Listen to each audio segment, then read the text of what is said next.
అలకపోనిన కైకేయిని దశరథుడు ఓదార్చుతూ, నీ దుఃఖము తీరుటకు రామునిపై ఒట్టు పెట్టి నీవు చెప్పిన పని చేసదనని బ్రతిమలాడగా, కైక అతనితో, రాజా, పూర్వము దేవాసుర యుద్ధమునందు మిమ్ములను రక్షించినప్పుడు మీరు ఇచ్చిన 2 వరములు ధర్మానుసారముగా ఇప్పుడు కోరుకొనుచున్నాను.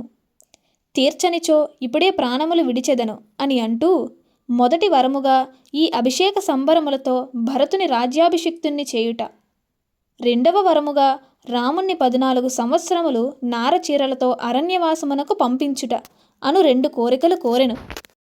పితృవాక్కుననుసరించి వనవాసమునకు సిద్ధపడిన శ్రీరాముడు సీతాలక్ష్మణులతో కూడి తల్లి కౌసల్యను చేరి అనుమతి కోరగా, ఉత్తమ సాధ్వి కౌసల్య దుఃఖభారమును తగ్గించుకొని ఆచమనము గావించి వారికి మంగళక్రియలను చేసెను. రామా, నిన్ను ఆపలేకున్నాను, శీఘ్రముగా తిరిగి రమ్ము. సత్పురుషుల మార్గము వీడక నీవు చేసే ధర్మపాలనమే నిన్ను రక్షించుగాక అని ఆశీర్వదించెను.